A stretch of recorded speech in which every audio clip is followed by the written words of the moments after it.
Hi there, I'm Jim Zirin. Welcome to Conversations in the Digital Age. With the focus on the presidential election these days, Americans may have lost sight on where we are headed in the Middle East. The controversial Iran nuclear deal appears to have miffed our two traditional Mideast allies, Israel and Saudi Arabia. And President Obama's recent trip to Riyadh, Saudi Arabia, does not seem to have advanced the ball. In addition, after more than a decade, there are still U.S. troops in Iraq now helping to fight ISIS. Are we tilting towards Iran and a new diplomatic revolution? Or will we continue to emphasize a Saudi relationship that has existed since the 1930s with the discovery of oil near the Arabian Gulf?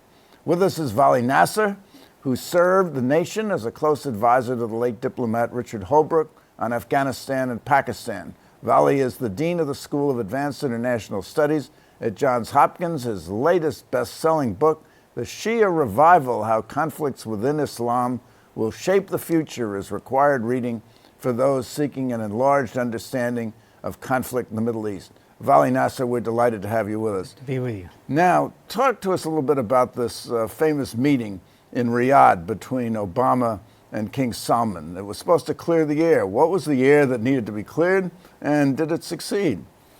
Well, the meeting was scheduled a while back when originally, a year ago, the administration invited rulers from the Persian Gulf region to come to Camp David in order for the president to have an opportunity to explain the Iran nuclear deal to them.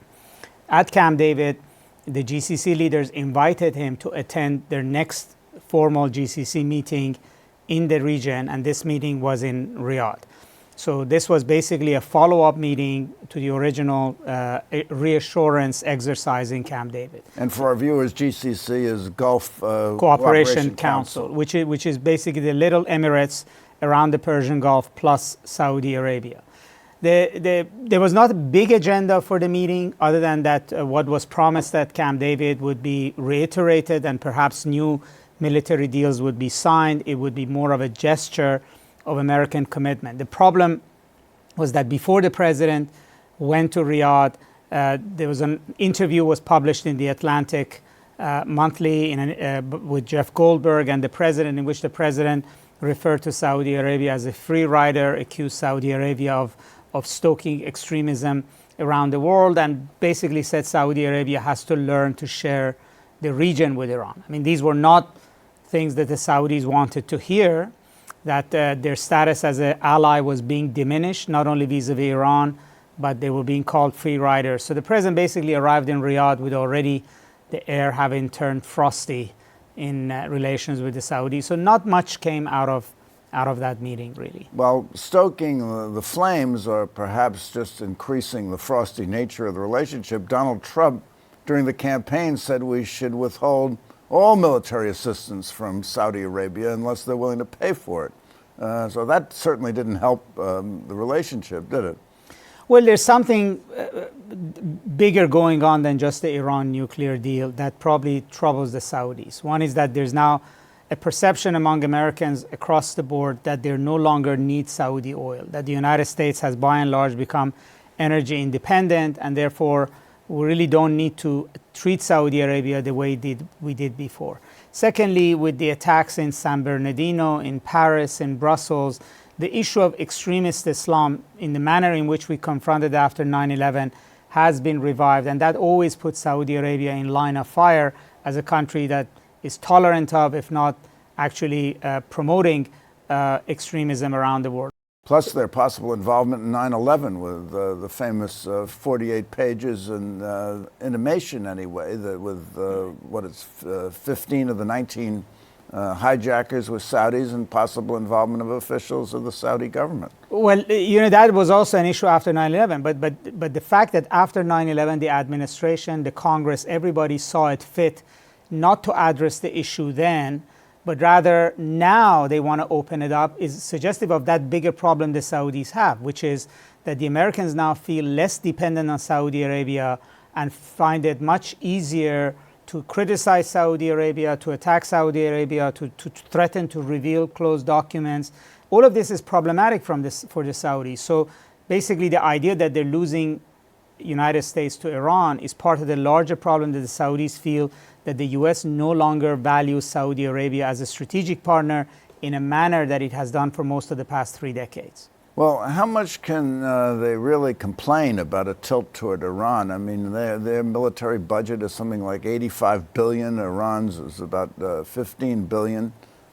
We certainly have been arming the Saudis and giving them whatever weaponry they ask for. Well, that's all true, and that ameliorates the disappointment to some extent. But the larger issue is not that we're necessarily tilting towards Iran. We're rather tilting away from the notion that there will be a tight alliance between U.S. and Saudi Arabia around absolute containment of Iran. So by saying that, we think we can talk to these people about a few things and maybe even get an agreement is already a huge shift from what the Saudis were used to with the U.S., where we didn't talk to Iran, they didn't talk to Iran, and we were as thick as thieves when it came to containing Iran.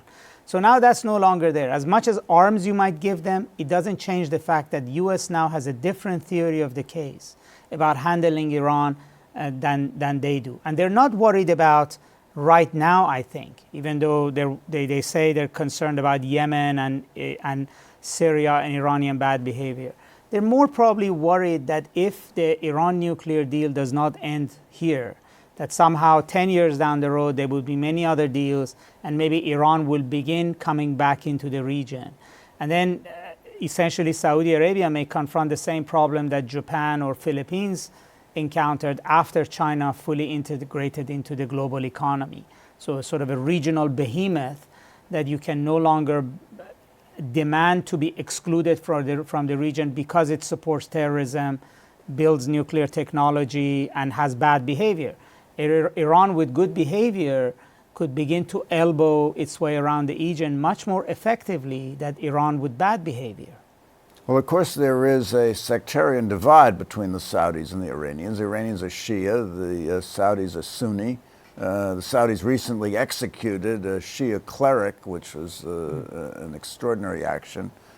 Is there any hope of these two countries getting together, perhaps in some sort of mutual security arrangement involving the region? Well, we hope that they will see that as a wise course of action. But I think currently they are engaged in a kind of regional rivalry, which is not alien to us. It happened in Europe between Germany and France, or it happened in Asia between different countries.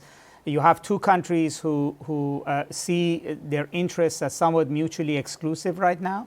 The rest of the Middle East is in a free fall. Each of them sees an opportunity to expand its influence at the cost of the other one, and is trying to protect what it has from encroachments from the other side. So in this kind of a context, the United States, religious divisions, rhetoric, all of these become fair game. But at the core of it, you have two countries who basically each wants to be seen as the top dog in the Middle East and wants to wield influence and sees the other one as an obstacle to its exercise of power. Recently, we stated we were going to halt the sales of cluster bombs to the Saudis, which they've been using in Yemen against largely Shia populations.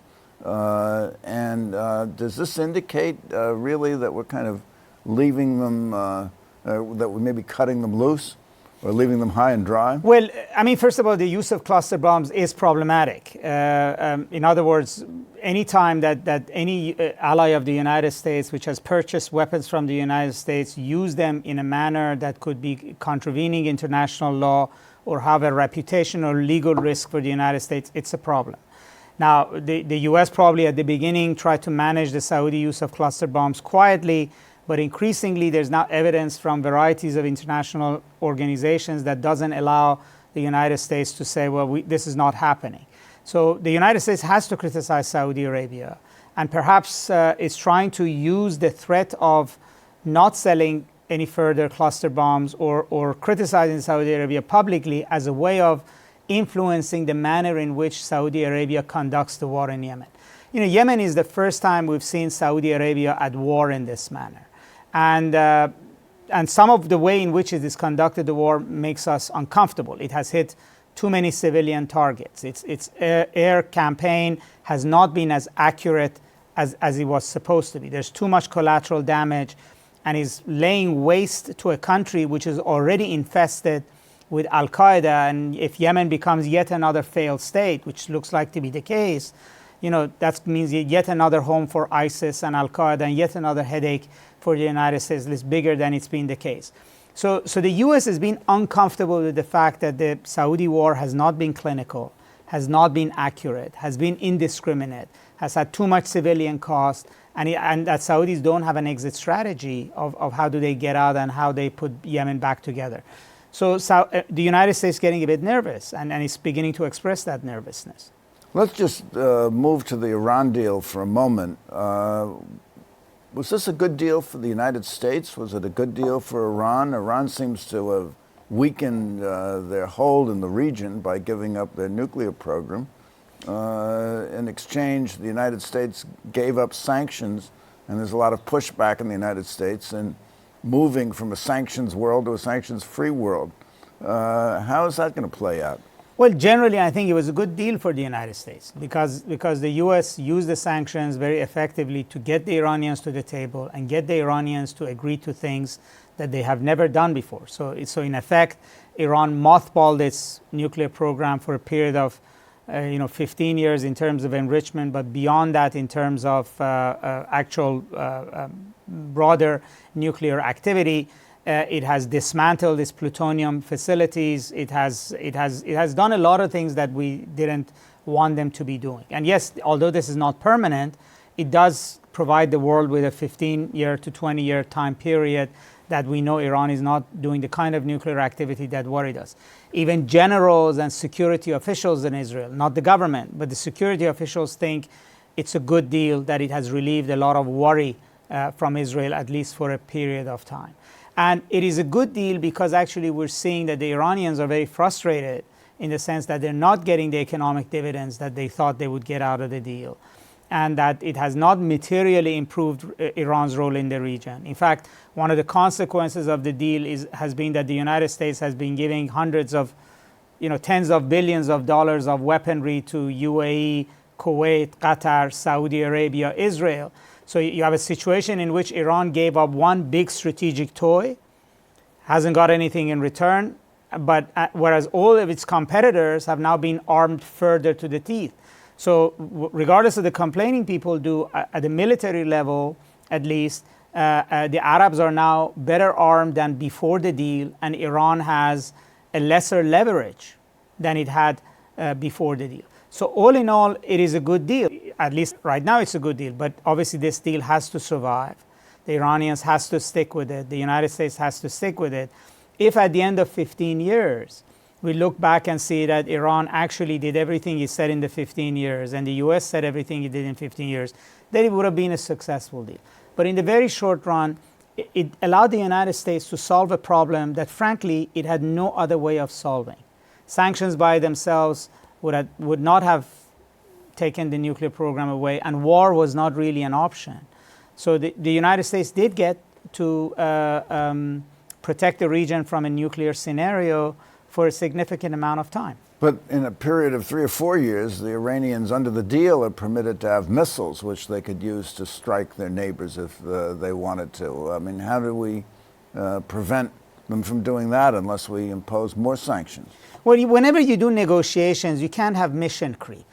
You can't start by saying, well, I'm going to negotiate over this cup, and then as soon as the cup is negotiated over, you say, well, we didn't talk about the paper. The reality is that the missiles were not part of the deal. Terrorism was not part of the deal. Human rights and democracy were not part of the deal. The deal was singularly around Iran's nuclear program.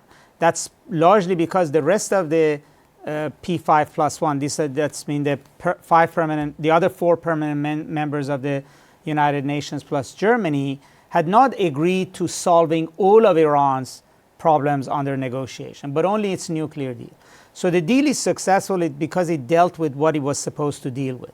But there are other aspects of issues with Iran. There's a missile program. There's cyber attacks that come from Iran. There is terrorism issues that come from Iran. Well, the State Department just reported that Iran is the #1 state supporter of terrorism in the world. When you think of ISIS, you think of Al-Qaeda, and you say #1 on the hit parade is Iran.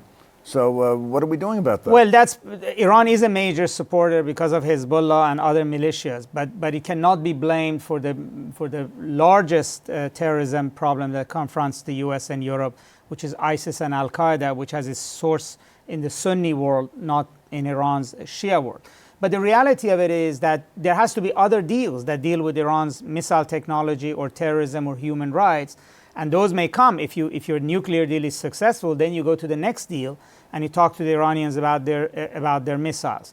So, but in the current context of the Middle East, where the Saudis and UAE and other Gulf countries are building their military arsenal, and Iran does not have a way in which to assert its strategic objective in the region, it is doubling down on the missile program.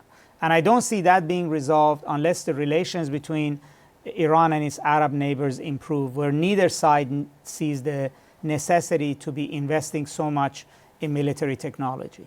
Let's just look at some of the interests which we may share with Iran. Perhaps because of the sectarian divide, Iran is opposed to ISIS, which is Sunni, and opposed to ISIS in Iraq. They're fighting alongside with us in Iraq, and certainly in trying to take Fallujah, a Sunni city, and wrest its control from ISIS, and possibly if there's an invasion of Mosul.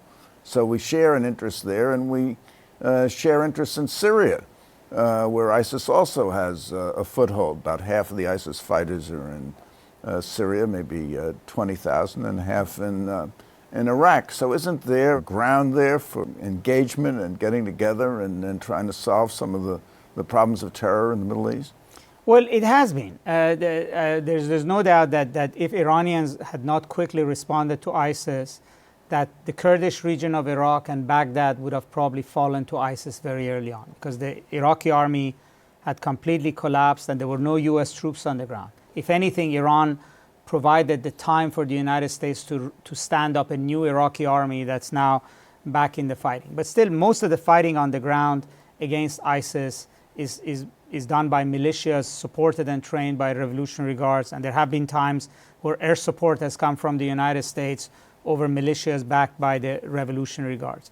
Revolutionary Guards being Iranian. Iranian Revolutionary Guards. So this is a very paradoxical situation where our main allies in the region are either not engaged at all in the fight against ISIS, or generally don't see ISIS as the biggest threat. So Saudi Arabia or Qatar think in Syria, Assad is the bigger problem, not ISIS. Turkey thinks Assad is the bigger problem, not ISIS.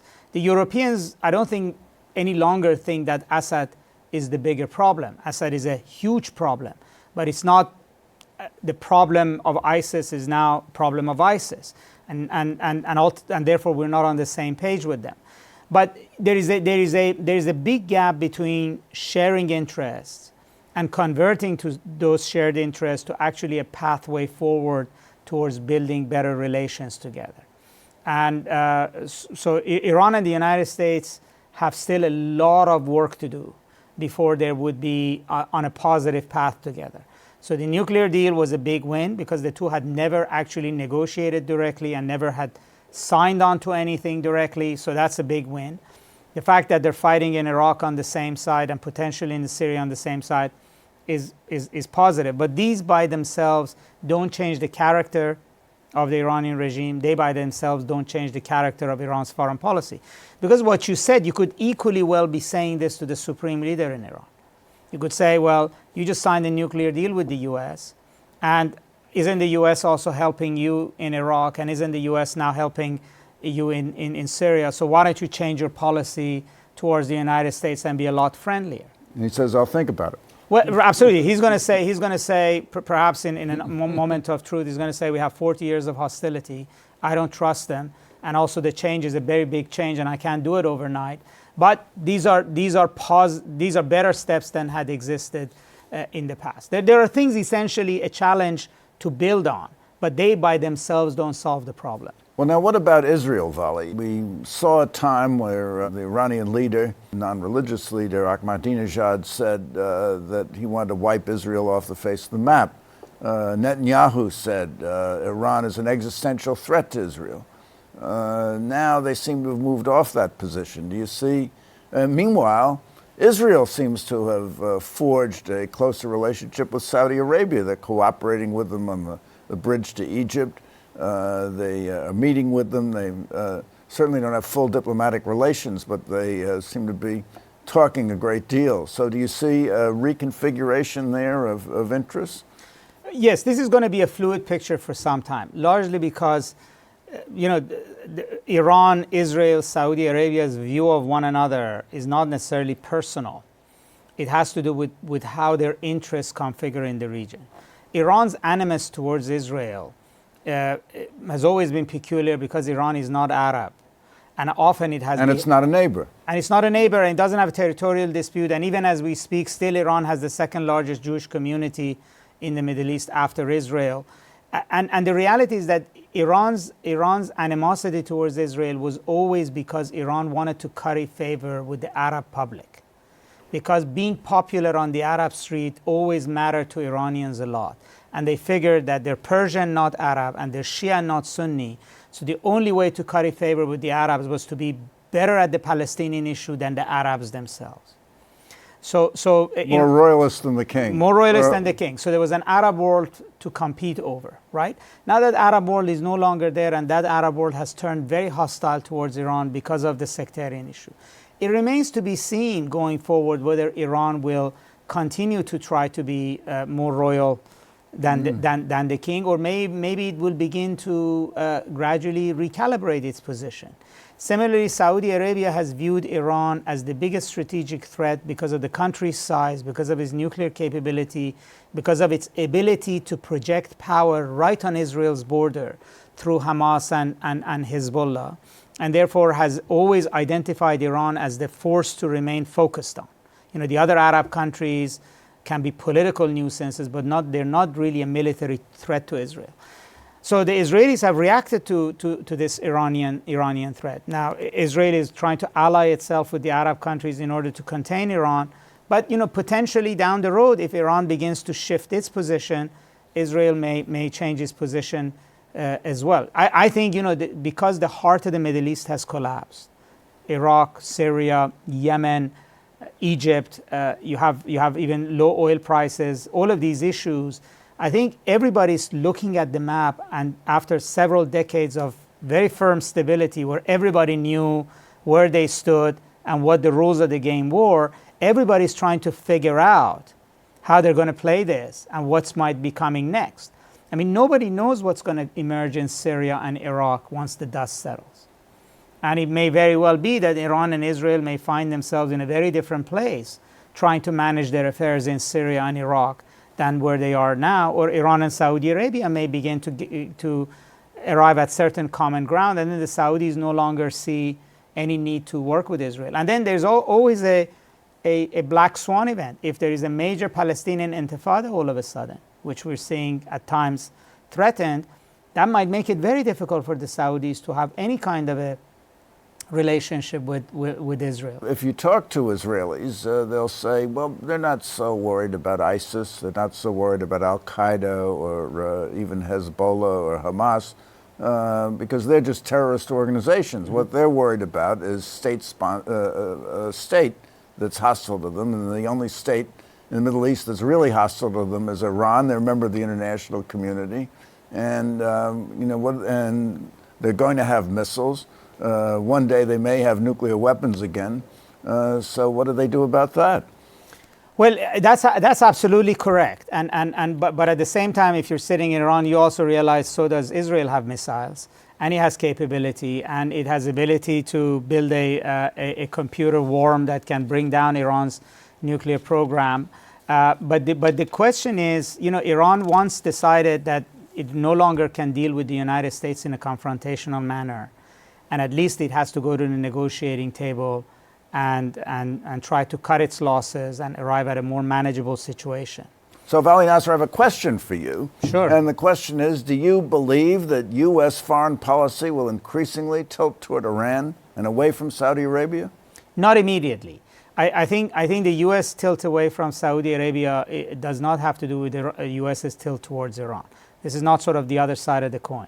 I think tilting away from Saudi Arabia has to do with America's perception of energy independence, with certain frustration with Saudi Arabia's support of extremism, with proof that Saudi Arabia on its own cannot deliver in Syria, in Iraq, cannot manage a war in Yemen, and that Saudi Arabia has become somewhat of a headache for the United States in these particular arenas. Now the tilt towards Iran is right now very limited to essentially allowing the United States to manage the nuclear program. These things are not necessarily one or the other. A limited tilt toward Iran. Vali Nasr, thank you so much for coming by. And thank you for coming by. Tune in next week for more conversations in the digital age. I'm Jim Zirin. Take care and all the best.